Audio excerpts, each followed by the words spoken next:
오늘의 말씀은 이제 하나님께서 이스라엘 백성들을 회복시키시겠다는 약속을 담고 있는 말씀입니다. 회복에 대한 말씀입니다. 그 부모님들이 아이를 야단치고 나서 아이가 막 울거나 삐쳐 있거나 화가 나 있으면 가슴이 아프죠. 그럴 때 주로 누가 먼저 화해의 손길을 내밉니까? 엄마죠. 엄마나 아빠가 애들이 막 시무룩해 있고 화가 나 있으니까 이제 먼저 다가가게 됩니다. 비록 아이들이 잘못을 저질렀더라도 더 많이 사랑하고 또 더 성숙한 사람이 관계의 회복을 위해서 노력하게 되는 것이죠. 오늘 본문을 보면 딱 그런 부모님 같은 하나님의 모습을 볼 수 있습니다. 사실 하나님에 대해서 마음도 많이 멀어져 있고 또 실제로 하나님을 예배하지도 않고 싫어하고 또 우상들을 들고 다니면서 숭배하고 있는 그런 이스라엘 백성들을 향해서 내가 너희를 용서했으니까 이제 다시 가나안 땅으로 돌아가자. 내가 너희를 용서했으니까 이제 회복의 날이 도달했다. 이제 돌아가서 하나님 나라, 나와 약속한 하나님 나라 함께 세우자. 이렇게 지금 막 이렇게 꼬드기고 설득하시고 이런 장면들을 이제 오늘 이 본문에서 찾아볼 수 있습니다. 하나님께서는 이스라엘에게 당신에게 돌아오라고 말씀하십니다. 44장 22절을 보면 내게로 돌아오라. 내가 너를 구원하겠다. 구원하였다. 이렇게 과거형으로 써 있잖아요. 이건 이제 미래에 일어날 확실한 일을 얘기하는 거거든요. 근데 이제 이것을 이렇게 말할 수 있어요. 내게로 돌아오라. 내가 너를 회복시키겠다. 내게로 돌아오라. 내가 너를 회복시키겠다. 이렇게 보는 것이 더 정확한 말이라고 할 수 있습니다. 회복이 무엇입니까? 회복은 원래 본래의 모습을 찾는 것입니다. 본래의 자기 모습을 찾는 것, 그것을 회복이라고 합니다. 본연의 모습으로 돌아가는 것이죠. 그것을 이제 다른 말로 하면 가능성의 삶을 실현하는 것이라고도 할 수 있습니다. 하나님께서 우리를 이 세상에 보내시고 오게 하신 그 목적, 하나님이 우리를 택하시고 부르셔서 그리스도인이 되게 하신 그 목적, 그 목적을 이루는 삶, 그것을 이제 회복이라고 할 수 있습니다. 그러니까 우리는 회복을 위해서 떠나야 합니다. 회복, 가능성, 하나님이 우리에게 주신 그 본래의 목적, 그 본래의 목적을 이루기 위해서는 떠나서 하나님께로 돌아가야 한다는 것이 바로 오늘 본문이 우리들에게 가르치고 있는 내용입니다. 사실 이제 이스라엘은 바벨론으로 끌려오기 전에 이사야가 많이 이야기했습니다. BC 5세기에 굉장히 많이 얘기했죠. 하나님의 뜻대로 살아라. 하나님 뜻대로 살지 못하면 너희는 포로로 끌려갈 것이다.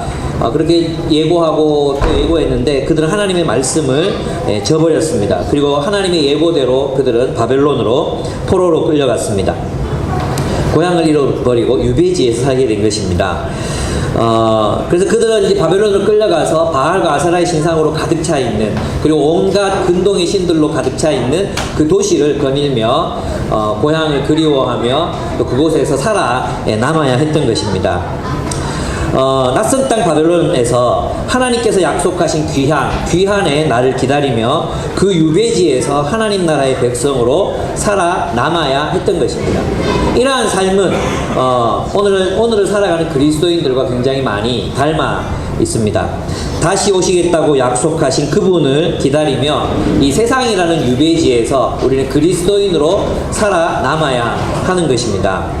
그런 의미에서 이제 이사야서를 가만히 들여다보면 우리 고린도전서 공부할 때 그랬잖아요. 고린도전서가 마치 고린도 교회를 향해서만 주신 말씀인 것 같아 보였지만 가만히 들여다보면 그 말씀은 세상과의 대결에서 그리스도인이 어떠한 삶을 살고 어떠한 새로운 세계를 창조해 나가야 되는가 대결의 메시지라고 했잖아요. 오늘 이사야서의 본문도 마찬가지입니다. 이사야서의 본문은 단순히 하나님의 백성들에게만 이제 초점이 가 있는 것이 아니라 세상, 바벨론이라는 세상, 그 유배지 속에서 어떻게 그리스도인으로 하나님의 백성으로 살아남을 것인가, 또 하나님의 백성으로서의 정체성을 잃어버리지 않고 살아갈 것인가 하는 그 이야기, 그리고 하나님이 그들을 어떻게 회복시키실 것인가, 바벨론이라는 땅, 유배지에서, 세상에서 어떻게 그리스도인답게 살게 할 것인가, 그 이야기가 바로 이사야서의 메시지라고 할 수 있습니다. 그래서 오늘 본문에 나타난 이 모든 이야기들은 사실 뭐 교회 안에서 일어나는 일들이 아니라 우리가 세상 속에서 어떻게 그리스도인으로 살기 위해서 회복되어야 될 것들인가 하는 것을 하나씩 하나씩 우리에게 가르쳐주고 있다는 것입니다. 그래서 오늘 우리는 이 본문을 통해서 회복의 의미가 무엇이고 우리는 어떻게 또 원래의 목적을 실현하는 존재, 소명을 이루는 존재, 하나님께서 우리를 창조하신 그 목적을 이루는 존재로 살아갈 수 있을 것인가, 어디에서, 유배지에서, 세상에서 어떻게 살아갈 수 있을 것인가, 그 이야기를 읽어낼 수 있을 것입니다. 하나씩 살펴보면 그 바벨론 땅에서 그들의 삶과 예배는 다 무너져 있었습니다. 세상에서 그들의 삶뿐만 아니라 예배조차도 무너져 있었습니다. 여기 보면은 첫 구절이 그러나가 빠졌잖아요. 그러나 나주가 그러나가 빠졌는데 22절 그러나 야곱아 너는 나를 부르지 않았다. 원래 이렇게 돼 있어요. 그죠? 그러나가 들어있어요. 원래. 그 앞에 보면은 하나님 이 백성은 나를 위하라고, 나를 찬양하라고 지은 백성, 나의 종, 나의 목적을 이루라고 지은 백성인데 그러나 너희는 나를 부르지 않았다 이렇게 돼요. 그러면 나를 부른다, 이 말은 부른다, 이것은 예배를 드린다 이런 의미입니다. 하나님을 경배한다, 하나님을 예배한다 이런 의미입니다. 그런데 야곱은 하나님을 부르지도 않고 또 하나님께 오히려 실증을 내고 있었습니다. 사실 포로로 잡혀오기 전에는 그래도 예배는 확실히 드렸었습니다. 이사야서 1장 11절 찾아보겠습니다. 이사야서 1장 11절 찾으십시오. 네, 이사야서 1장 11절입니다. 본문에 보면 이렇게 되어 있습니다. 찾으셨나요? 예, 이사야서 1장 11절 말씀. 네, 1장 11절. 예, 찾으셨죠? 그럼 여러분 성경으로 한번 같이, 저는 세번역으로 이렇게 자기 성경으로 그냥 옆 사람 신경 쓰지 말고, 예, 같이 읽어보겠습니다. 시작.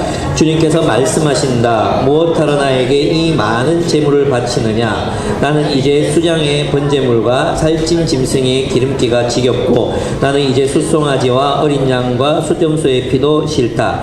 너희가 나의 앞에 보이러 오지만, 누가 너희에게 그것을 요구하였느냐? 나의 뜰만 밟을 뿐이다. 다시는 헛된 재물을 가져오지 말아라 했어요.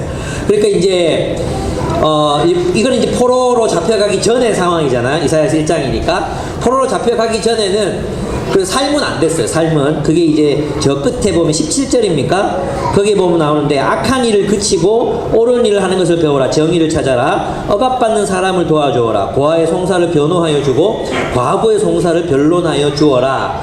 이게 이제 하나님이 하나님 백성들에게 원하는 삶이었죠. 정의를 행하는 삶. 정의를 행하는 삶이란 자기 자신의 안락만을 위해 사는 게 아니라 세상에 지금 약하고 또 소외되어 있고 힘든 사람들 찾아 나서서 그들을 돌보는 삶이 하나님이 원하시는 삶이에요. 그죠? 근데 그들은 예배는 열심히 드리고 있었는데 이 땅의 가포 눈물들을 찾아 나서서 그들을 돌보지 않고 있었어요. 그래서 하나님은 그 많은 예배와 제물들과 기름과 이런 것들이 싫다는 거예요. 갖고 가라. 힘들다. 힘들어 죽겠다. 그래서 이렇게 말하면 그것들은 오히려 나에게 짐이 될 뿐이다. 그것들을 짊어지기에는 내가 너무 지쳤다. 이렇게 말씀하고 계십니다. 그래 그 많은 재물과 예배, 헌금 이러한 것들이 너무 힘들다. 다 갖고 가라. 그리고 너희는 이거 다 때려치고 저 가난한 자들 찾아 나서라. 과부를 돌아보라. 억울하고 약한 사람들의 사정을 돌봐주라. 이렇게 명령하셨던 것입니다. 그러니까 여러분 이 본문에서 우리는 참된 경건이 무엇인지를 읽어낼 수 있습니다. 야고보가 이야기했던 것처럼 참된 경건은 무엇입니까? 새 속에 물들지 아니하고 환난 중에 있는 고아와 과부를 돌보는 것.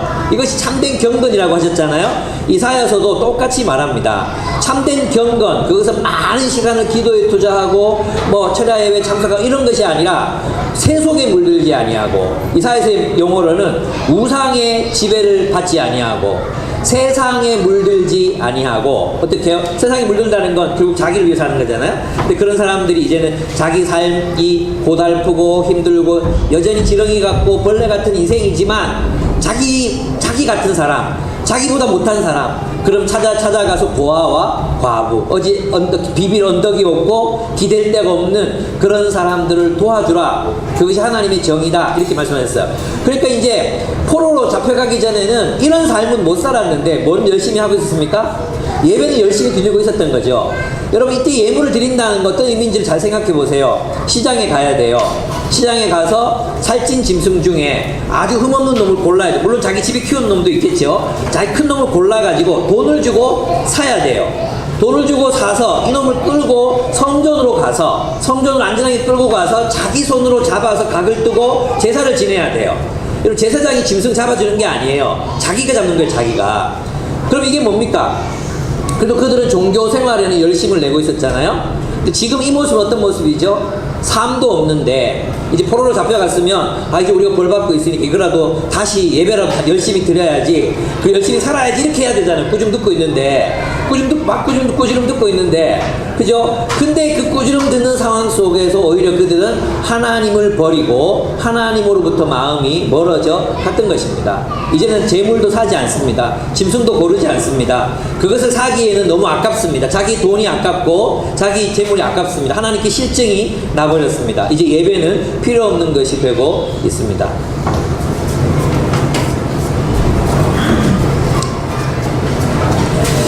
삶뿐만 아니라 예배도 무너지고 말았습니다. 그래서 지금 이사야가 말하고 있는 건 뭐냐 하면, 이제 왜 이런 게 있잖아요. 그렇게 밥이 먹기 싫거든 먹지 마! 이렇게 할 때 있죠. 근데 안 먹어 그리고 숟가락 딱 내려놓을 때 당황스럽죠. 하나님이 느끼시는 감정이에요. 그렇게 살 것 같으면 제사 드리지 마! 했는데 안 드려. 그래 안 드리는 거죠. 그렇게 공부할 것 같으면 학교 가지 마! 그런데 안 가. 그런 모습하고 이제 같은 거죠. 이스라엘 백성들이 그렇게 마음이 하나님으로부터 멀어지고 있었던 것입니다. 그렇습니다. 이게 뭘 말하겠습니까? 바벨론 땅에 살면서, 즉 세상에 살면서 우리가 바쁜 직장 생활을 하면서 또 힘든 육아를 하면서도 절대 놓치지 말아야 될 게 있는데, 그것은 예배라는 것입니다. 우리가 예배마저 놓쳐버리면 이제 더 이상 우리는 그리스도인으로 살아갈 수가 없게 됩니다. 근데 오늘 한국 교회를 보면 이제 삶이 없었어요. 삶이 없었잖아요. 우리 삶이 초대교회, 우리 한국 초대교회 좀 있었고, 일제시대 이후로는 삶을 찾아보기 힘든 그런 교회로 살아갔거든요. 그죠? 삶이 없었어요. 근데 예배는 열심히 드렸거든요. 체라기도 하고, 여러분 주암산 기도, 우리 거기 가서 소나무 몇 개 뽑으면 하나님 기도 들어준다 그래서 소나무 뽑아본 기억 다 있잖아요. 그죠? 조금 흔들어가 안 뽑히니까 하나님 이거 뽑혀야 되는데 하면서 주야! 그러면서 애꿎은 소나무를 주암산에 가서 소리 지르고 깜깜하고 아무것도 안 보이는데 올라가서 기도는 열심히 하고 그랬었습니다. 우리 권사님들이 교회에 열심히 모여가지고 귀신 쫓아내고 이런 일들도 우리가 얼마나 열심히 했습니까? 부흥 집회가 사흘이 멀다 하고 교회에서 열렸습니다. 교회가 가득가득 찼습니다. 사람들이 울고 불고 하나님께 회개하고 자신의 삶을 돌이키고 그렇게 했었습니다. 그러나 삶은 없었습니다. 그죠? 그래도 예배는 뜨거웠어요. 그럼 오늘날의 교회는 어떻습니까? 삶도 없고 예배도 없습니다. 예배 드리러 오는, 예배를 드린다는, 예배가 무너졌습니다. 예배를 드린다는 것이 부담이 되고 실증이 납니다. 왜 꼭 예배를 드려야 되는가? 왜 그렇습니까? 예배는 최후의 보루입니다. 예배가 죽으면 다 죽는 것입니다. 아무도 그리스도인으로 살아남을 사람이 없습니다. 이렇게 바벨론에서 이스라엘 백성들이 자신들의 방식으로 제사를 드리고 한다는 것이 얼마나 힘들었겠습니까? 힘든 상황 속에서 그곳에서 또 재물을 사고 또 남들이 이상하게 보는 그런, 우리 침례식 생각나십니까? 사람들 다 쳐다보는데 흰 가운 입고 물에 들어갔다가 나올 사람도 보고 박수 쳐주고 이랬던 적이 있었거든요. 그런 어색함. 그래서 그래도 그때는 사람들이 박수 좋았거든요. 근데 애들 데리고 이제 수성대 가가지고 침례식을 드리는데, 오라 그래도 안 와.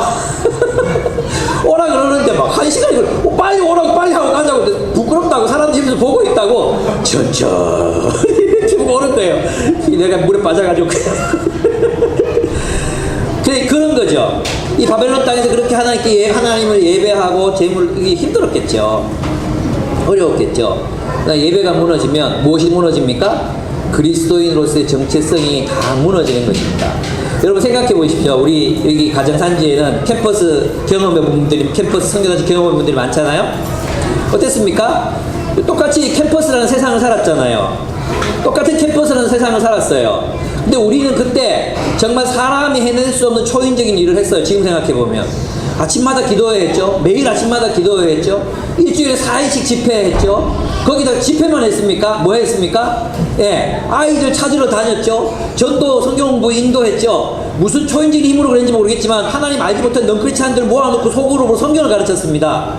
그런 애들 데리고 담배 피고 술 마신 애들 데리고 불신자들 수련을 데리고 5박 6일 동안 수련을 했습니다. 그래서 그들 예수를 믿었어요. 불가능한 일들이 일어났어요. 여러분 어떻게 그렇게 살았나 싶죠? 여러분 지금 다시 캠퍼스 돌아와서 그렇게 살라 그러면 살겠습니까? 못 살아요. 왜 그렇습니까? 우리는 예배 공동체를 우리의 베이스로 삼았거든요. 여러분 우리 IBF라는 공동체, 그 공동체를 우리의 베이스로 삼고 그곳에서 예배가 있었고 하나님이 우리의 삶의 중심에 예배가 있었다는 것은 하나님이 우리의 삶의 중심에 있었습니다. 하나님을 중심에 둔 공동체가 함께 있었습니다. 2만 명 가운데 200명밖에 안 되는 그렇게 1%밖에 안 되는 인원들이었지만 그 인원들이 그렇게 자부심을 갖고 캠퍼스를 향해 사역을 펼쳐 나갔습니다. 무엇 때문이었습니까? 여러분 제가 지금 말씀드리고 싶은 게 뭐냐 하면 예배는 교회에서 하는 일이고 직장생활은 직장생활이라고 생각하시잖아요. 이 직장생활, 우리가 왜 직장생활을 합니까? 이 직장생활에서 하나님이 주인 되시고 하나님이 중심이 되셔서 살아가시도록 하나님의 통치를 증언하고 실현하기 위해서 우리는 세상을 사는 것입니다. 우리가 세상에서 살아가는 이유는 그 세상에서의 삶이 예배가 되게 하기 위해서 사는 것입니다. 그래서 우리가 함께 모여서 드리는 예배, 이 예배가 없이는 우리는 세상에서 예배자로서 살 수 없습니다. 여러분 이 모든 일을 증언하라 했잖아요. 뭘 증언합니까? 하나님이 우리의 왕이십니다. 하나님이 우리의 통치자이십니다. 이것을 증언하는 삶, 이것의 증인이 되는 삶으로 하나님은 우리를 부르셨습니다. 우리 직장생활은 하나님을 예배하는 자로서의 우리의 모습을 드러내기 위한 삶인 것입니다. 그것이 되기 위해서 여러분 그것이 정말 성공적으로 되기 위해서는 우리는 예배 드리는 자가 되어야 합니다. 예배에 우선순위를 둬야 합니다. 그리고 그 예배가 살아나면 어떻게 되겠습니까? 여러분 하나님이 정말 우리 마음 중심에 오면요 그렇게 미웠던 아내가 그렇게 미웠던 남편이 사랑스러워 보이지 않습니까? 저는 있잖아요. 제가 성령 충만하면 아내가 떠올라. 이상해요. 예수님 떠올라야 되는데 막 말씀 묵상하고 이러면 아내가 떠올라요. 그리고 아내가 막 그리워져요. 이게 무슨 뜻인지 아시겠습니까? 예, 우리 예배가 이루어지면 우리 마음에 여유가 생기잖아요. 직장에서도요, 정말 우리가 성령 충만함에 있잖아요. 그전에는 막 마귀 같고 괴물 같고 이랬던 사람들이 긍휼히 여겨져요. 불쌍히 여겨져요. 그렇지 않습니까? 그리고 그 사람들이 괜히 막 만만해져요. 옛날에 그렇게 무섭고, 내 직장 상사, 우리도 제 함장님이 계셨거든요. 그 함장님 얼마나 무서웠는지 몰라요. 근데 제가 하나님 앞에 예배한 날, 하나님 만난 날, 그런 날들은 그 사람이 그렇게 사랑스러워 보이고 복음을 전할 대상으로 여겨지고 그 한마디 말이라도 걸게 되고 그랬던 것 같아요. 여러분 우리가 하나님 이 예배에 실패하면 우리의 일상도 실패하게 됩니다. 여러분 예배를 중심에 두십시오. 그것이 회복입니다.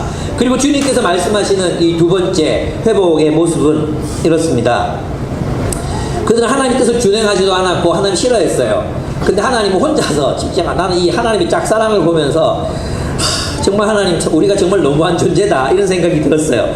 뭐냐 하면 24절을 보시면 23절 쭉 이어지죠. 24절부터 보면 너는 나에게 바칠 향도 사지 않았고 제물의 기름으로 나를 흡족하게 하지도 않았다. 도리어 너는 너의 죄로 나를 수고롭게 하였으며 너의 악함으로 나를 괴롭혔다. 그러나 나는 내 죄를 용서한 하나님이다. 내가 너를 용서한 것은 너 때문이 아니다. 나의 거룩한 이름을 속되게 하지 않으려고 그렇게 한 것일 뿐이다. 내가 더 이상 너의 죄를 기억하지 않겠다 말씀하십니다. 뭐 하겠다는 겁니까? 너희가 용서를 구하지도 않았고 너희가 다시 잘 살지도 않았고 너희가 뭐 죄 가운데서 빠져나온 것도 아니야. 근데 나는 너희를 용서할 거야. 용서해서 이스라엘 땅으로 너희를 데리고 갈 거야. 그리고 내가 거기서 너희를 회복시키고 너희를 번영하게 할 거야. 왜냐하면 나는 하나님이니까. 나는 약속을 지키니까. 나는 너희와의 약속을 저버릴 수 없고 내가 너희를 향한 그 목적을 파기시킬 그런 존재가 아니니까. 나는 거룩한 존재이기 때문에 나는 너희를 용서할 거야. 너희를 회복시킬 거야. 이렇게 말씀하십니다. 그래서 있잖아요. 용서의 근원에는 무엇이 있습니까? 하나님이 계십니다. 하나님의 어떠하심이 있습니다. 우리 의실자매 잘 얘기하는 하나님의 어떠하심 얘기 있잖아요. 하나님의 어떠하심, 그것이 거기에 있습니다. 무슨 뜻이겠습니까? 여러분, 우리가 죄를 짓고 우리 죄의 크기, 그 죄의 크기가 용서받지 못하는 그런 조건이 될 수 없습니다. 내가 회개했을 때 그 회개가 막 깊이 있고 눈물이 안 흘렀고 건성건성으로 한 것 같고, 그렇다고 주님이 우리를 용서하시지 않는 것이 아닙니다. 하나님은 하나님 되심 때문에 우리를 용서하실 수밖에 없고, 하나님은 우리를 용서하셔서 하나님의 나라로 세우셔야만 합니다. 왜? 하나님이시기 때문입니다. 그래서 우리는 자신있게 하나님 앞에 나아가서 하나님 나 용서해 주세요, 그리고 회복시켜 주세요, 그리고 다시 하나님의 나라를 위해 살게 해 주세요 라고 고백할 수 있는 것입니다. 왜냐하면 하나님이 그런 분이기 때문입니다. 우리가 간절히 회개하고 삶을 돌이키고 막 그렇게 한다고 해서 되는 게 아니라 하나님께서 우리를 그렇게 만드시겠다는 것입니다. 그렇다면 이제 그러면 이렇게 말합니다. 이제 26절을 보면은 나에게 상기시키고 싶은 일이 있느냐, 이게 무슨 말이냐 하면 내가 너희의 죄를 기억하지 않겠다 이렇게 말씀하잖아요. 내가 너희를 용서하겠다. 그러니까 이스라엘 백성들의 마음에는 어떤 이제 질문이 생기겠습니까? 당연히는 불만이 생기겠죠. 그럼 진작 하시죠. 진작 하시지. 지금 70년이나 지나가지고 그동안 우리한테 왜 이렇게 하셨습니까? 왜 이렇게 하셨습니까? 이런 질문이 생기잖아요. 거기에 대한 질문, 그거 뭐 따질 거 있냐? 하나님 마음이 찔린 거지. 그래도 뭐 따질 거 있냐? 물어봐. 이렇게 하는 거죠. 그러면서 이제 하나님 하시는 말씀이 뭐냐 하면 너희 첫조상 때부터 나에게 죄를 지었고 너희 지도자들도 나를 반역하였다. 그래서 나는 너희를 심판했다는 거예요. 근데 이 심판의 내용이 뭐냐 하면 뭐 감옥에 7년 가둔다, 뭐 무슨 매질을 몇 대 한다, 이런 게 아니에요. 여러분, 놀랍게도 이 심판의 내용이 뭐냐 하면 이스라엘 공동체를 파괴하는 거예요. 이스라엘 공동체를 무너뜨리는 거. 그러니까 하나님의 심판은 공동체의 파괴예요. 그럼 하나님의 회복은 뭐겠어요? 공동체의 회복이에요. 하나님의 공동체의 파괴, 그것은 하나님의 백성들에게 치명적인 그런 아픔과 고통을 가져다 준다는 것입니다. 한번 보십시오. 28절을 보면 그래서 내가 성소의 지도자들 어떻게 하셨습니까? 속되게 했다. 이 말은 뭐냐면 일부러 타락시켰다가 아니라 타락한 대로 내버려뒀다, 이런 뜻일 거예요. 그죠? 목회자가 타락해요. 오늘날로 말하면 목사가 타락하는 거예요. 목사가 타락하는 게 뭐예요? 심판이에요. 여러분, 오늘날 뭐 목사들이 타락해서 교회가 이 모양이 아니에요. 목사가 타락하는 데는 교인들이 있어요. 교인들. 성도들의 타락이 곧 목사의 타락을 불러와요. 목사님 우리한테 그런 얘기 하지 마세요. 목사님 우리한테 그런 부담 주는 얘기 하지 마세요. 이것이 교회인들의 타락을 불러오는 거예요. 그렇습니다. 두 번째는 뭡니까? 그래서 야곱이 진멸을 받게 됐다. 이 진멸이 뭔지 아시죠? 이 진멸은 헤렘이에요. 헤렘 전쟁. 이건 있잖아요. 그냥 살육을 하는 게 아니라 하나님의 심판으로 진멸하는 것을 말하는 거죠. 하나님께서 아말렉 사람 진멸하라 했잖아요. 헤렘. 이 헤렘 전쟁에서는 이익을 위해서 전쟁하면 안 돼요. 그죠? 오로지 하나님의 심판만을 실행해야 돼. 그리고 다 진멸하고 그것을 그냥 내버려둬야 되는 거예요. 근데 있잖아요. 사람들이 이렇게 말하죠. 어떻게 하나님이 아말렉 사람들 하나님 자기 안 믿는다고 자기 그 아말렉 사람 다 죽이라고 말씀하셨을까? 이스라엘도요 똑같이 진멸당해요. 이스라엘도 아말렉 같은 짓을 하면 똑같이 진멸당해요. 하나님은 정의로우신 하나님이시기 때문에 그래요. 그러니까 여러분, 그리스도인들이 잘못을 저지르잖아요. 그러면 우리는 구원을 얻을 거예요. 구원을 얻어요. 그죠? 그러나 이 땅에서 뭘 받는 거예요? 심판받아요. 네. 그 하나님의 공의의 심판이 있어요.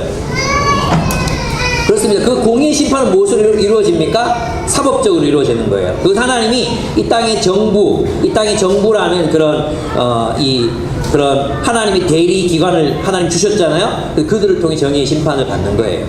그래서 하나님께 용서받았다고 해서 사법적인 어떤 심판을 받지 않는 게 아니라는 것입니다. 하나님의 대리기관을 통해 심판을 받습니다.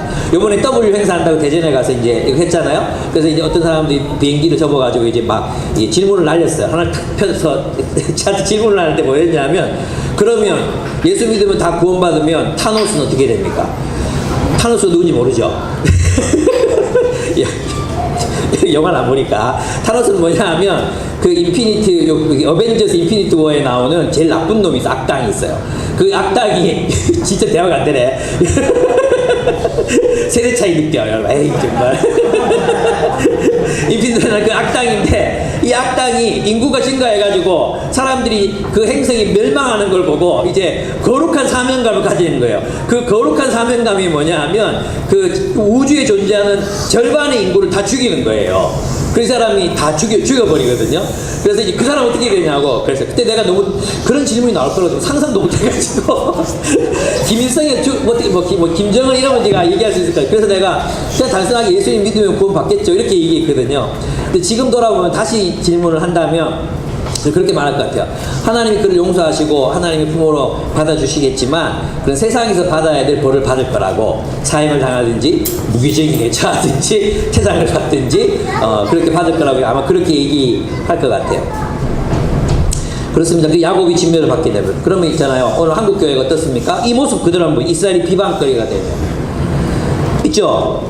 목회자들이 타락하고 지도자들이 타락하고 교회가 무너지고 사람들이 떠나고 교회가 비방을 받습니다.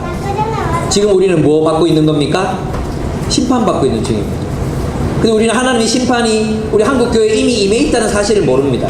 그리고 뭘 걱정합니까?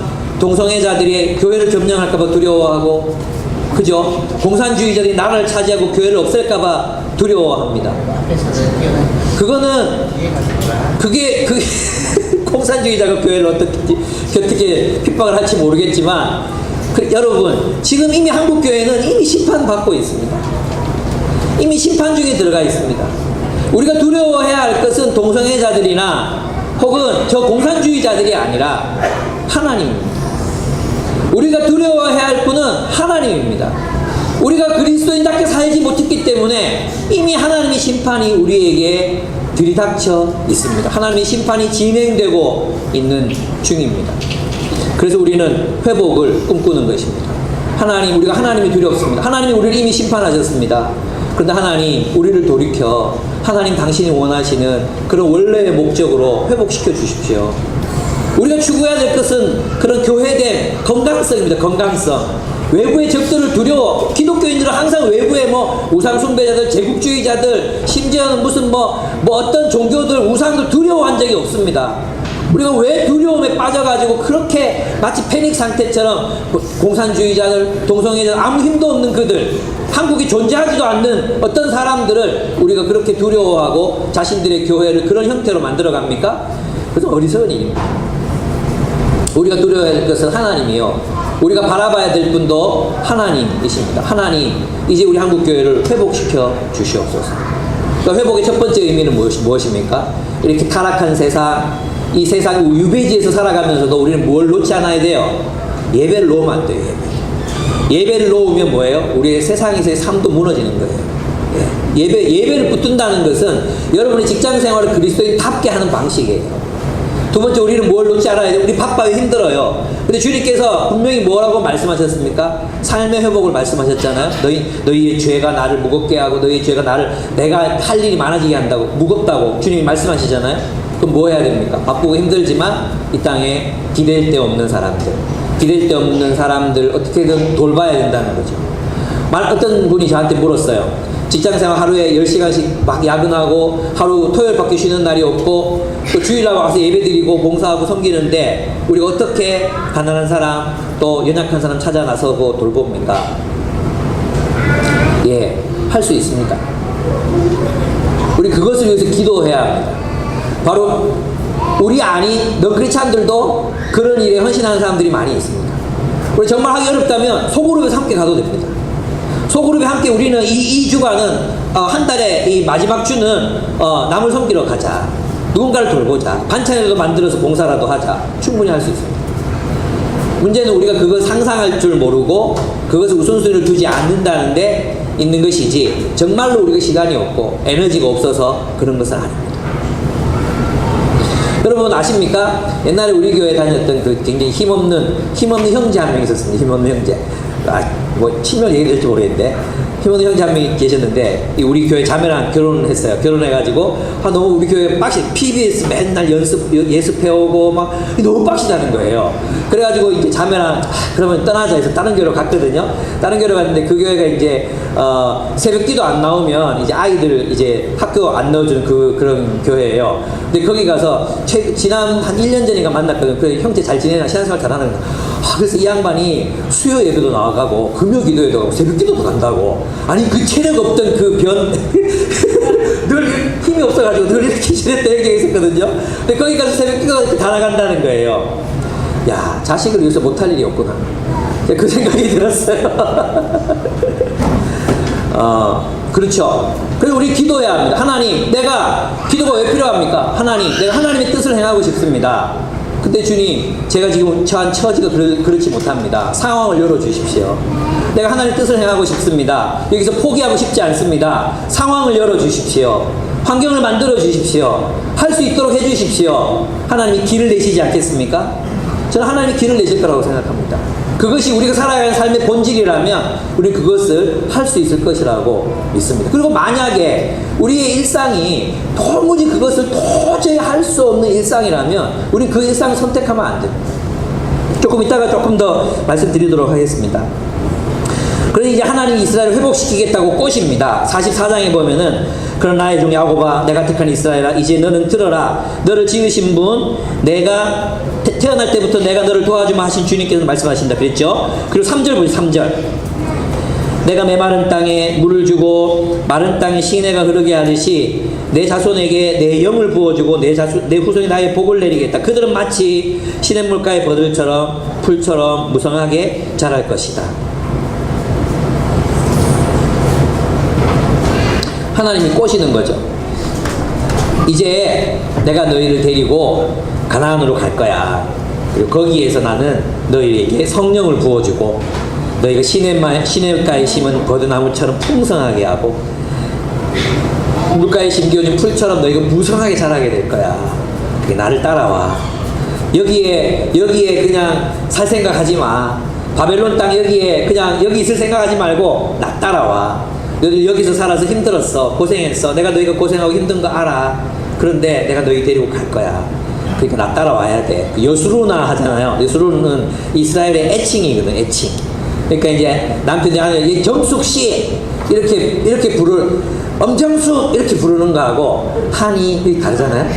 한이 이렇게 다르잖아요. 제 아내를 저는 이제 제 폰에다가 햇살 김남영 이렇게 적어놨거든요. 김남영씨 남영 간사 이렇게 부르는 거하고 햇살 이렇게 부르는 거 다르잖아요. 다르잖아요. 지금 이제 하나님이 그들을 이렇게 여수루나 이렇게 부르시면서 그들을 유혹하고 계신 것입니다. 저 가나안으로 다시 돌아가자. 거기에 가면 내가 성령을 부어줄 거야. 내가 성령을 부어주면 너희는 그곳에서 물가에 심기운 나무처럼 푸르고 청청한 나무가 되고 또 푸른 숲풀처럼 그렇게 내가 너희를 풍성하게 해줄게. 너희로 번영하게 할게. 가자. 주님이 이스라엘을 유혹하고 계십니다. 근데 여기에 회복의 열쇠가 있습니다. 회복이 무엇인가 하는 거예요. 여러분 회복이 뭐라고 생각하십니까? 많은 사람들이 회복을 감정의 회복이라고 생각합니다. 많은 사람이 영적으로 회복된다는 것을 감정이 회복돼서 막 하나님이 막 느껴지고 막 찌릿찌릿해지고 눈물이 막 나고 이런 상태를 회복이라고 생각합니다. 그래서 기도회를 찾아다니고 또 막 찬양이 뜨거운 곳 그래서 있잖아요. 우리 토요기도회는 그냥 기도만 하거든요. 또 이런 데는 하나님 별로 역사 안 하는 것 같아. 그래 막 시스템 빵빵하고 막 앞에서 막 찬양하고 막 이러면 같이 덩달아 뛰고 이러면 내 감정이 뭔가 하나님을 만나는 듯한 느낌이 들어. 그걸 회복. 그리고 이제 카타르시스 하고 나서 막 주여 삼창합시다. 주여 이러고 나면 막 뭐가 뻥 뚫리는 것 같거든. 그게 회복입니까? 그렇게 하고 나서도 가난한 자를 돌보지 않고 여전히 이기적이고 여전히 땅 사러 다니고 이렇게 하나님을 위해서가 아니라 자기를 위해서 만약에 그렇게 한다면 그게 회복입니까? 하나님이 민감하게 느껴지고 내 곁에 계신 것만 갖고 하나님만 생각해도 눈물이 나고 이게 회복입니까? 그게 회복이 아닙니다. 오늘 본문을 보십시오. 나의 종 야곱아. 회복은 그런 감정이 아니에요. 그것은 회복이란 원래의 모습을 돌아가는 거, 본 모습을 찾는 거잖아요. 그럼 이스라엘의 본 모습이 뭐예요? 앞부분에 보면은 22절부터 22절과 44장 1절이 다른 거예요. 44장 1절이 달라요. 어떻게 다른지 보십시오. 어떻게 부릅니까? 뒤에 앞에서는 야고바 이스라엘아 이렇게 부르죠. 그리고 44장 1절에서는 나의 종 야고바 내가 선택한 이스라엘아 이렇게 불러요. 목적이에요. 우리가 회복된다는 것은 하나님의 목적으로 회복된다는 것을 말해요. 그러니까 하나님의 종으로서 해야 될 일. 그죠? 하나님 우리를 부르시고 창조하실 때 그 모습. 그 보십시오. 2절에 보면 너를 지으신 분 내가 태어날 때부터 내가 태어날 때 누굽니까? 이스라엘이잖아요. 이스라엘. 그러니까 막 아담의 죄로 타락했어요. 타락한 그들이 이제 막 죄를 지으니까 하나님이 노아 때 홍수를 보내셔서 다 전멸시키시고 노아를 살아남게 하셨어요. 노아의 후손들에게 생육하고 번성하라 그리고 땅에 충만하라 하나님 나라를 이루어라 명령하셨는데 그 후손들은 세계로 흩어져 가서 어떻게 했어요? 바벨론 세웠어요. 하나님 나라 세우라 그랬는데 바벨론 세우고 에펠탑 파리 세워진 거고 지금 빨리 끝내야 돼야지 지금 마음이 정신이 없어요. 바벨탑을 세웠어요. 바벨론에다가 에펠탑 안 세우고 바벨탑을 세웠어요. 바벨탑을 세우고 하나님 나라 세우라 그랬는데 바벨론 제국을 세우고 바벨탑 세우고 있는 거예요. 그래서 하나님 또 그들과 누구를 불러내십니까? 아브라함 불러내십니다. 그리고 그에게 뭐라고 약속했습니까? 너희 생육하고 번성하겠다. 하늘에 별같이 땅에 티끌 너희 후손이 많아지겠다 했잖아요. 그런데 약속이 누구 줬어요? 이삭 하나 줘. 이삭 한 명, 약속에 져서 이삭을 한 명 주는 거예요. 에게 그랬잖아요. 하나님 계획이 이삭 죽으면 끝나는 거예요. 그죠? 근데 이삭이 또 에서와 야곱에서 버리시고 또 야곱 택해가지고 이 생명력 왕성한 야곱, 이 생존력 강한 이 야곱에게 12아들을 주십니다. 그 12아들의 자손들이 태어나게 어디로 가게 하십니까? 걔들을 데리고 다 이집트로 데리고 가게 하십니다. 이집트에서 그들을 인큐베이팅 시키십니다.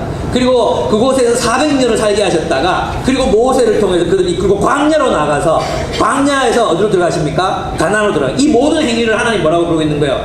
내가 너희를 창조했다. 내가 너희를 낳았다. 라고 표현하는 것입니다. 내가 이런 목적, 하나님 나라를 이룰 목적으로 너희를 불렀기 때문에 나는 너희를 포기할 수 없다. 결단코 포기할 수 없다. 나는 너희가 하나님의 나라를 이룰 때까지 내가 너의 후손들, 너의 자손들, 메시아가 오시고 그 메시아를 따르는 사람들을 통해 하나님의 나라가 온 세상에 세워질 때까지 다시 예수께서 다시 오시는 그날까지 나는 너희를 위한 계획, 너희를 통해 이루고자 한 그 계획을 포기하지 않을 것이다. 이것이 하나님의 계획이에요. 근데 여러분 있잖아요. 이 굉장히 중요한 부분인데요. 앞부분에 하나님의 심판은 어떻게 나타났어요? 공동체가 파괴됐잖아요. 그죠? 그래서 있잖아요. 이게 나라가 공동체가 파괴된다는 걸 생각해 보세요. 힐빌리의 노래라고 우리 김현지가 읽고 나서 아빠가 꼭 읽어봐야 돼 하면서 저한테 줬어요. 이제 딸이 저한테 책을 보내요. 그리고 딸이 읽는 책하고 제가 읽는 책 종류가 좀 달라요. 얘는 뭐 사회문제 이런 거 되게 많이 읽거든요. 그래가지고 약간 제가 지금 도전을 받고 있어요. 힐빌리 노래를 보여주는 거예요. 그러면서 이제 그 힐빌리는 뭐냐면 그 미국에서도 왜 막 그 자동차 공장 막 세웠다가 망한 지역들 있잖아요. 자동차 공장 막 세웠다가 한꺼번에 망한 지역들이 있거든요. 근데 그 지역들이 원래는 이런 산악 지역, 미국에 있는 산악 지역들, 그런 산악 지역에 가난하게 살아가는 사람들이 이제 힐빌리들이거든요. 근데 그곳에는 경찰차가 오면 무조건 어느 집 엄마 아빠가 잡혀가는 거예요. 마약, 알코올 중독, 그리고 이 저자의 엄마조차도 이제 자기 집안에 늘 다른 남자가 와 있는 거예요. 그래서 삶이 안정이 안 되잖아요. 그런 걸 말한 거예요. 그런 공동체가 가난했기 때문에 가족 공동체가 깨졌어요. 사회 공동체가 깨졌어요. 그 가운데서 살아가는 사람들의 고통이 있는 거예요. 근데 이 사람은 유일하게 이제 뭐 스탠포드인가 거기를 나와가지고 이제 변호사가 돼요. 근데 되게 유명한 사람이 되는 거죠. 근데 이 사람은 왜 그렇게 살았냐면 자기 할머니가 강직하게 이 아이를 지킨 거예요. 이 멘토링책이에요, 멘토링책. 그 할머니가 이럴 때 이렇게 살아야 돼, 저렇게 살아야 돼, 뭐 쓸데없는 소리 하지 마, 욕도 잘해, 뭐 하여튼 뭐 그렇게 하면서 이 사람을 지켜준 거예요. 여러분 공동체가 파괴된다는 것이 얼마나 위험한 일인가 하는 그 힐빌리의 노래가 보여줘요. 여러분 지금도 국가 없이 떠돌아다니는 민족들이 있잖아요. 그죠? 그런 사람들이 왜 그렇게 고통받습니까? 공동체가 파괴됐거든요. 그렇지 않습니까? 공동체의 파괴는 하나님의 저주입니다. 하나님의 심판입니다. 그러면 하나님의 축복과 회복은 어떻게 일어나겠습니까? 그렇죠. 공동체 회복입니다. 그래서 하나님께서 너희를 데리고 이제 이스라엘 돌아가게 하겠다. 그리고 너희로 하여금 물가에 심은 나무처럼 되겠다니 무슨 뜻이겠어요? 내가 너희 복 주겠다. 내가 너희로 잘 살게 하겠다. 내가 너가 세상에서 성공하게 하겠다. 이런 의미가 아니에요. 이 본문을 가지고 그런 식으로 해석하는 분들이 많아요. 그런 본문이 아니라 내가 너희를 다시 이스라엘에 돌아가서 하나님의 뜻이 실현되는 공동체를 세우겠다. 내가 그것을 위해 성령을 부어주겠다 말씀하시는 거예요. 그래서 성령 충만함은 우리를 불가능한 일을 행하게 해요. 그게 뭐냐 하면 사랑이 가능한 삶을 살게 하는 거죠. 사랑이 가능한 삶. 성령 충만해지면 우리는 사랑을 하게 됩니다. 가난한 사람을 찾아 나서게 됩니다. 그리고 이 공동체 하나님의 나라로 세우게 됩니다. 그것이 무엇인지 아십니까? 이 공동체가 풍요로움을 창조한다는 것입니다. 그래서 있잖아요. 요즘 제가 이제 집중 독서하고 있는 파커 파머가 이런 얘기를 했습니다. 이게 이제 인생을 이렇게 설명하면서 가을, 겨울, 봄, 여름이 오잖아요. 그래서 이제 보통 봄으로 시작한 이분은 가을로 시작해. 가을 시작해가지고 이제 여름으로 맞춰요. 그래서 여름에 대한 이야기를 하면서 이런 글을 씁니다. 제가 읽어보겠습니다. 여기 여름철의 진리가 있다. 풍요는 공동의 행위이자 복잡한 생태계에서 이루어지는 공동 창조이다. 그 생태계 안에서 각각의 부분이 전체를 위해 기능을 발휘하며 그 대가로 전체가 이들을 지탱해준다. 공동체가 그냥 풍요를 창출하는 게 아니라 공동체가 곧 풍요이다. 풍요는 공동체 행위이자 복잡한 생태계에서 이루어지는 공동의 창조이다. 여러분 풍요로움을 자연의 풍요로움을 생각해 보십시오. 거기에는 뭐 사과, 바나나만 가득 막 어떤 한 나무에 막 가득 열매가 맺혀 있고 나머지 식물은 다 죽었어. 이걸 풍요라고 부르지 않잖아요. 풍요로워지려면 어떻게 해야 됩니까? 모든 생태계가 공동체로서 함께 서로 협력해서 서로 벌레들, 벌, 새, 나비, 곤충, 동물들, 인간 모두가 공통으로 노력해서 한 공동체를 우뚝 세울 때 거기에서 뭐가 나와요? 번영이 나오는 거예요. 번영. 하나님이 우리를 복 주시는 방법은 내가 개인적으로 세상에 가서 세상에서 잘 먹고 잘 살아가는 것이 그게 하나님이 복 주시는 방법이 아니라 이 세상 속에 번영하는 공동체를 세워라. 그 번영하는 공동체는 성령이 충만한 공동체이고 하나님의 진리를 흡수하는 공동체이고 그 하나님의 진리를 받아서 하나님의 뜻대로 살아가는 공동체이다.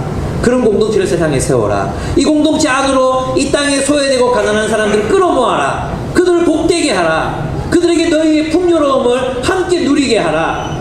번영케 하라. 이것이 하나님의 목적이라는 거예요. 이것이 우리가 세상에서 일하는 이유예요. 이것이 우리가 직장에서 일하는 이유예요. 목적이에요. 우리가 이것이 바로 우리 아이들을 잘 길러야 하는 이유예요.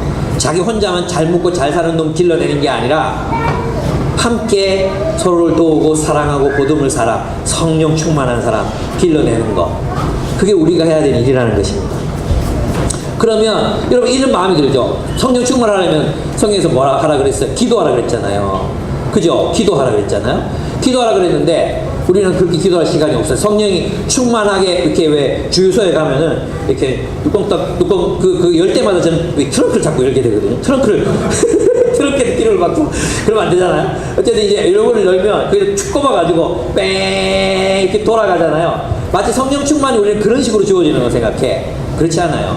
성령이 충만하면 진리의 충만함이에요.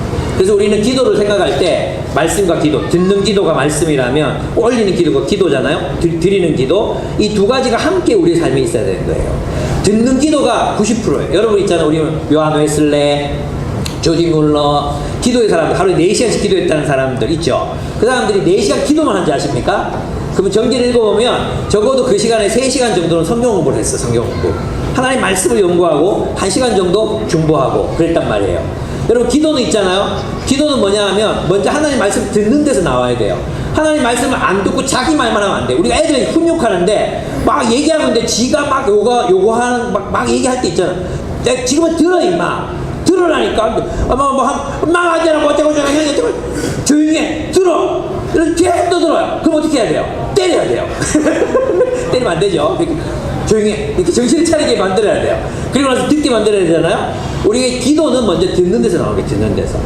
그래서 있잖아요. 우리 성령 충만하게 우리 일상을 사는 건 뭐냐 하면, 여러분, 주일날 우리 말씀 연구하잖아요? 설교하잖아. 그리고 그 말씀 붙들고 살아야 돼요. 그리고 다음 주에 공부할 본문을 읽어야 돼. 말씀에 창념하는 거예요. 말씀에 창념. 말씀에 창념해. 그리고 이 말씀이 무슨 의미가 있는가, 우리 삶에 어떻게 적용해야 되는가, 그거를 시시때때로 묵상해요. 듣는 기도. 그 듣는 기도를 하다가 하나님 사랑하라 그랬는데 도저히 아내가 사랑이 안 되고 아들이 사랑이 안 돼. 하나님 아버지, 내가 아내를 사랑하는 마음도 없고 아들을 사랑하는 마음도 없고, 하나님 나보고 사랑하라는데 사랑이 없어요. 사랑할 수 있도록 도와주세요. 그게 기도예요. 하나님 용서하라 그랬는데 오늘 제 직장 상사 저 새끼 죽이고 싶어요. 하나님, 내가 저 새끼 정말 죽이고 싶어요. 어떻게 하면 좋겠습니까? 근데 말씀 묵상하는데 하나님 사랑하라 그래. 하나님 그래도 못 사랑하겠어요. 용서를 못 하겠어요. 그래서 기도해야죠. 근데 기도가 필요한 거예요. 하나님이 나누라고 말씀하시는데 하나님 돈이 없어요. 돈이 없어요. 못 나누겠어요. 어떻게 하면 좋겠어요? 하나님, 내가 어떻게 하면 나눌 수 있겠습니까? 기도해 보세요. 그러면 집안에 팔 물건이 생각이 날 거예요. 하나님께서 두려워하지 마라. 근데 자꾸 두려워요. 퇴직후가 두렵고 취직이 안 되는 게 두려워요. 그럼 뭐 해야 돼요? 그때 하나님 말씀이 두려워하지 마라 그랬으면, 하나님 두려워하지 않도록 내게 평안을 주십시오. 내가 이 두려움에 내 마음을 집중시키지 않도록 도와주십시오. 하나님의 뜻을 행할 수 있도록 내가 그 말씀에 집중하게 해주십시오. 그렇게 기도가 필요한 거예요.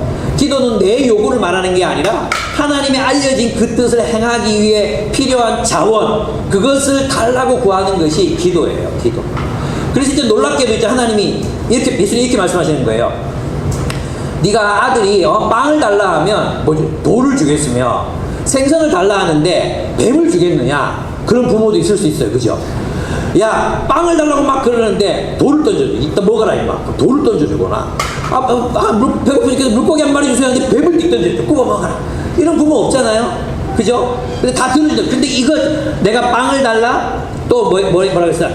생선을 달라, 우리의 번영, 우리 필요한 것을 위해서 기도했잖아요. 근데 예수님께서 뭐라고 말씀하십니까? 구하는 자에게 성령을 주시지 않겠느냐. 이 놀라운 비밀을 오늘 여러분이 깨닫게 되십니다.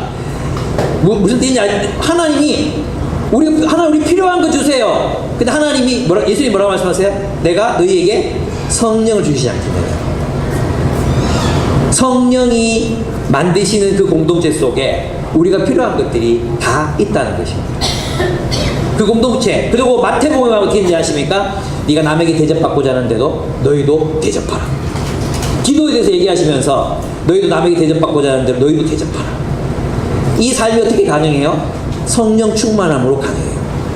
그리고 그것은 우리에게 번영을 약속합니다. 제가 있잖아요, 일부 예배 때 뒤에까지 못 갈 것 같아요. 여기까지 하고 마칠 거예요. 일부 예배 때 행정자매가 이제 이번 달까지 일하고 이제 사무관사 일과 사역을 좀 쉬고, 나이가 이제 노산이잖아요. 41살, 42살이가 43살이 됐죠. 그래서 이제 아기를 가져야, 41살인가? 2살이, 하여튼, 41살 때 결혼했고, 42살이 됐구나. 예. 그래서 이제, 아기를 가져야 되니까 이제 좀 쉬어야 되는 상황이 됐어요. 그래서 이제 제가 생각하다가 요번에 리더들 1박 캠프를 갔거든요. 가서 이제, 신경자의 삶 자체가 되게 우리에게 시사해 주는 게 굉장히 많아요. 왜냐하면, 그 IMF 간사를 했거든요. 사무관사를 했어요. 마치고 나서 2년 동안 중국에서 돈을 벌었어요. 그 돌아와서 우리 교회 오라 그래서 제가 중국인 사역하자고 꼬셔서 불렀는데 중국인 아무도 안 오고, 그래서 이제 같이 사역을 하게 됐어요. 그래서 와서 이제 첫 예배를 드리는데, 우리 교회 그때 광고할 때, 교회 그때 봉산동 1,000만 원 정도 부족해가지고 이 1,000만 원 어떻게 만들어 갈 수 있도록 기도하자 이렇게 광고를 했는데, 그 광고를 듣고 자기가 이제 저를 부르더니, 그 복도에서 저를 부르더니 제가 헌금을 하고 싶다고 그 1,000만 원 내놨어요. 우리 이거 못 받는다. 내가 이런 걸 받을 사람으로 보이냐.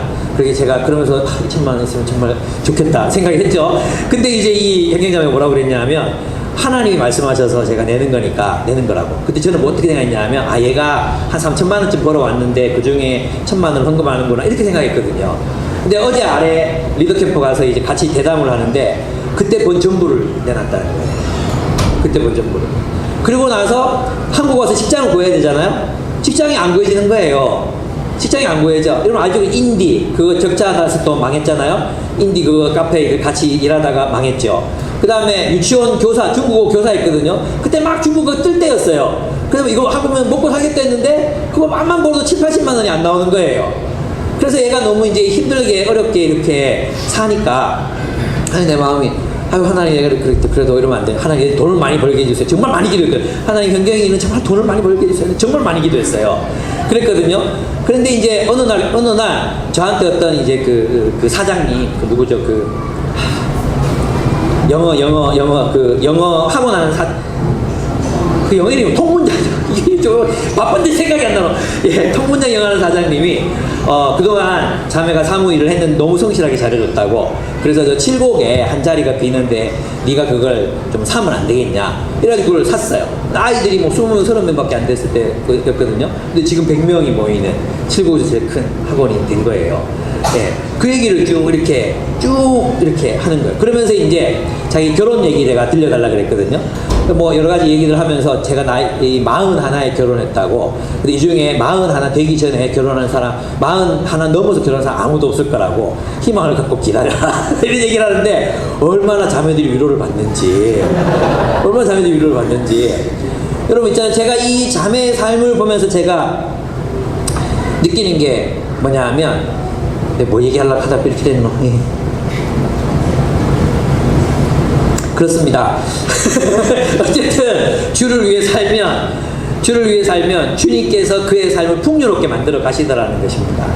저는 우리가 이것을 알았으면 좋겠습니다. 여기 있는 이러한 풍요로움, 이것은 공동체가 세워지고 그 삶을 선택한 사람들에게 주어지는 선물이 아닐까. 공동체가 세워지면.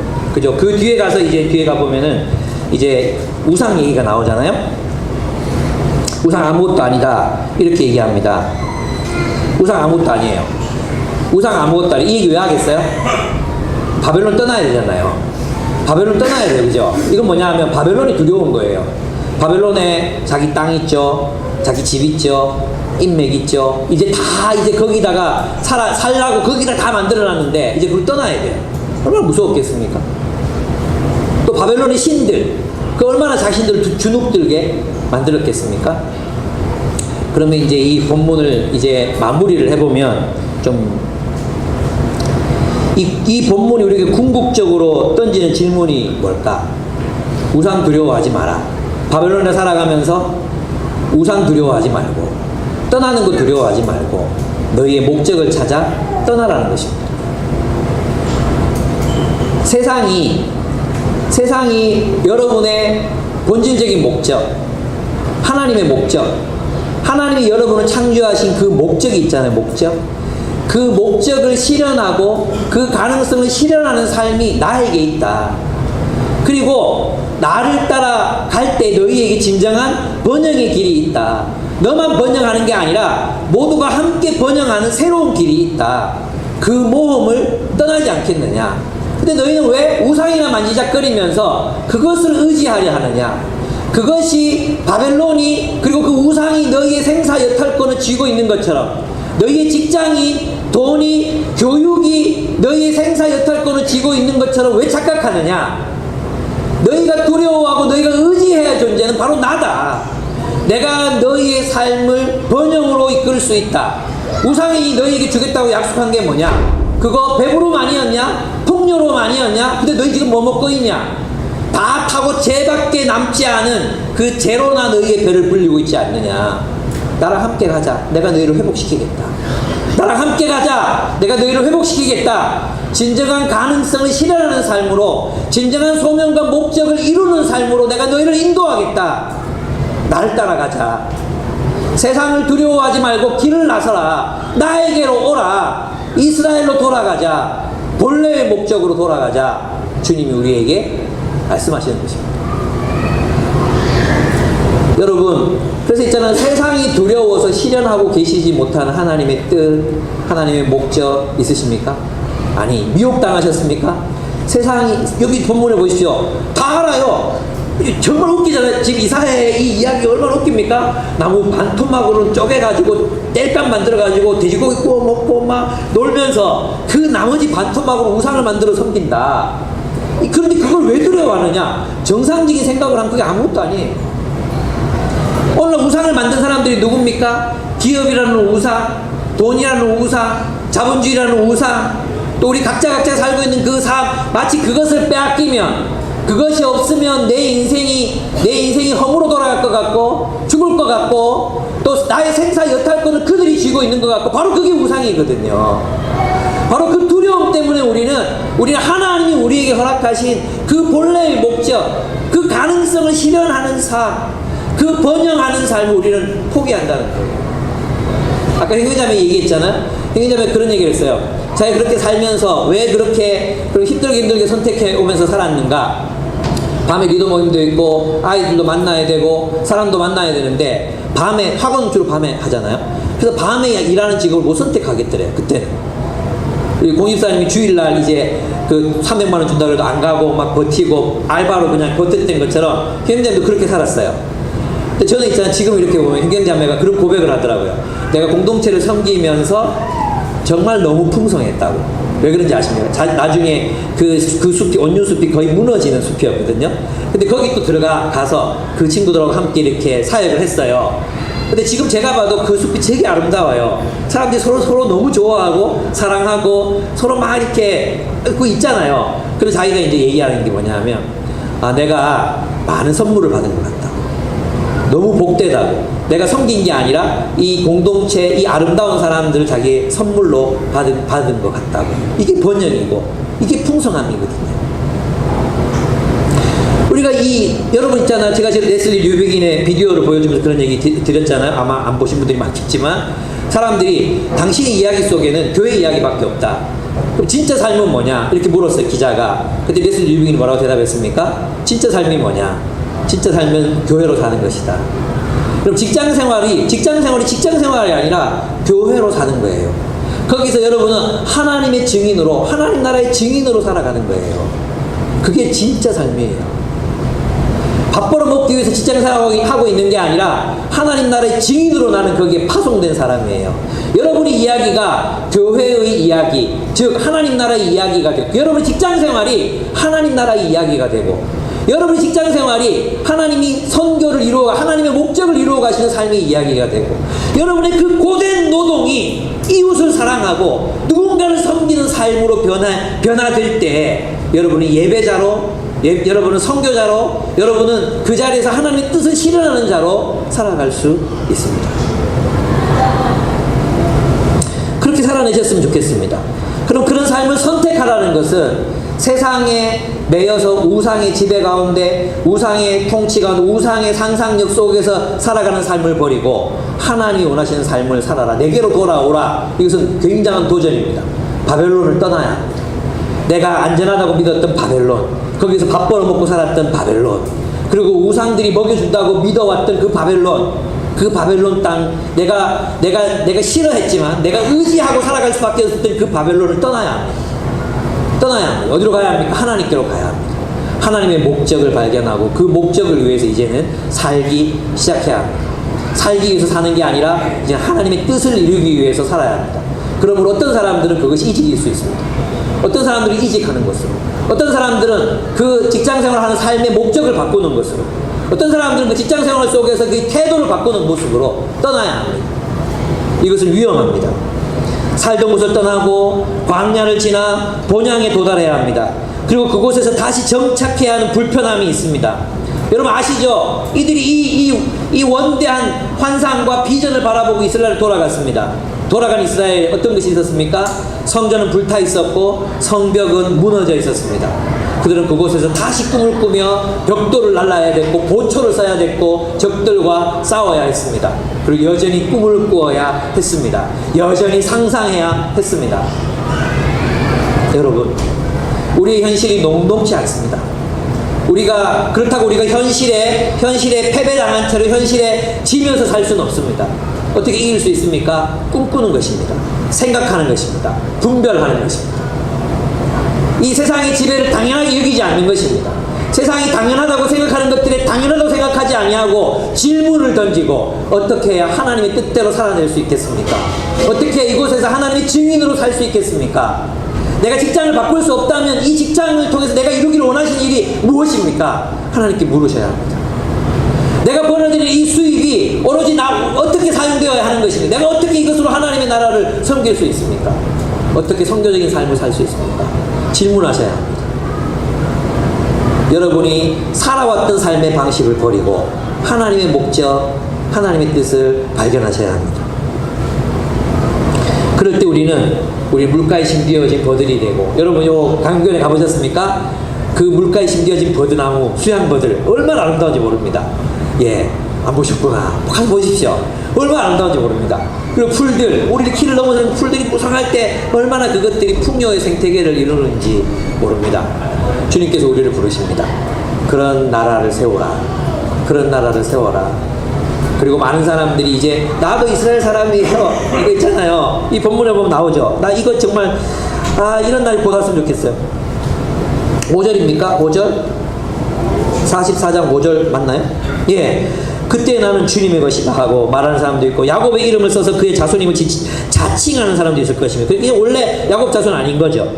그죠? 나는 주님의 것이라고 팔에다가 문신 새긴 사람도 있다 그랬어요. 무슨 뜻이겠어요? 예. 하나님 백성 아닌 사람들이 저도 그리스도인이에요. 교회 다니셨어요?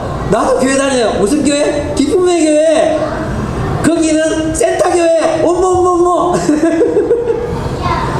많은 사람들이 자발적으로, 수많은 사람들이 자발적으로 우리가 물가에 심겨진 나무들이 될 때, 우리가 성령 충만한 공동체를 이룰 때, 그때 우리를 적대했던 사람들, 개독이라 놀렸던 그 수많은 사람들이 주님께로 돌아와서 나도 그리스도인이에요. 나도 그리스도인이에요. 그렇게 고백할 날이 온다는 것입니다. 꿈꾸며 삽시다. 하나님의 나라가 우리를 통하여 이루어질 것입니다. 여러분의 삶의 그 일상의 자리들이 하나님을 증언하는 삶의 자리로, 선교의 자리로 변화할 것입니다. 함께 기도하겠습니다. 오늘 우리 본문은 회복에 대한 이야기였습니다. 회복은 삶의 목적을 회복함으로 일어나는 것입니다.